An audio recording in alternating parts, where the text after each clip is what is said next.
राज्यात अनेक ठिकाणी मुसळधार पावसाचा अंदाज जो आहे तो हवामान खात्याने व्यक्त केला आहे आणि त्याचबरोबर येत्या काही दिवसांमध्ये राज्यभरात पावसाचा जोर वाढण्याचा अंदाज आहे। लंकेश आणि कोकणात विशेषतः रत्नागिरी आणि सिंधुदुर्ग जिल्ह्यात अतिवृष्टी होण्याची शक्यता वर्तवण्यात आली असून हवामान खात्याने या दोन्ही जिल्ह्यांना रेड अलर्ट जारी केला आहे। 18 जून पर्यंत कोकण किनारपट्टी भागात मुसळधार ते अतिमुसळधार पावसाचा अंदाज वर्तवण्यात आलेला आहे। कोकणात रायगड रत्नागिरीला अतिमुसळधार पावसाचा अंदाज वर्तवण्यात आला आहे, तर मुंबई ठाण्यामध्ये ऑरेंज अलर्ट देण्यात आलेला आहे।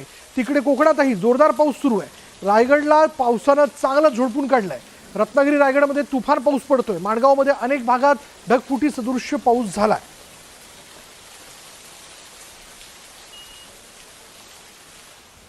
आणि मुंबईत ही अंधेरीतली दृश्य आहे। मिलन सबवे त्या ठिकाणी देखील पाणी साचल्याचं आपण बघतोय। दरवर्षी या ठिकाणी पाणी साचतं, त्यावरती ठोस अशी काही उपाययोजना आतापर्यंत होऊ शकली नाही, पण यंदा त्याच्यात जर आपण बघितलं तर कचरा देखील या पाण्याचा निचरा होण्यामध्ये अडथळा ठरतोय।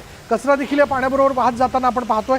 तुर्तास तरी सुदैवानं पश्चिम रेल्वेच्या वाहतुकीवरती या सगळ्या पावसाचा कुठलाही परिणाम झाल्याची काही घडामोड किंवा बातमी आपल्यापर्यंत पोहोचलेली नाही आहे। पण दुसरीकडे कोकणात देखील जर आपण पाहिलं तर जोरदार पाऊस सुरू आहे। अनेक ठिकाणी पूर परिस्थिती निर्माण झाली आहे। मुंबई गोवा महामार्ग जो आहे तो पाण्याखाली गेल्याचं आपण पाहू शकतो। ठिकठिकाणी काही ठिकाणी पाणी साचलेलं आहे आणि त्या पाण्यात वाट काढत वाहनांना पुढे जावं लागतंय।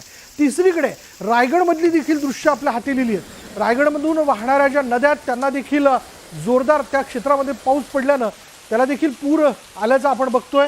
पाण्याचा प्रवाह मोठ्या प्रमाणात हा पात्र सोडून वाहताना आपण पाहतोय आणि त्यामुळे ठिकठिकाणी गावांना देखील म्हणजे या नदीकाठच्या गावांना देखील सतर्कतेचा इशारा देण्यात आलेला आहे।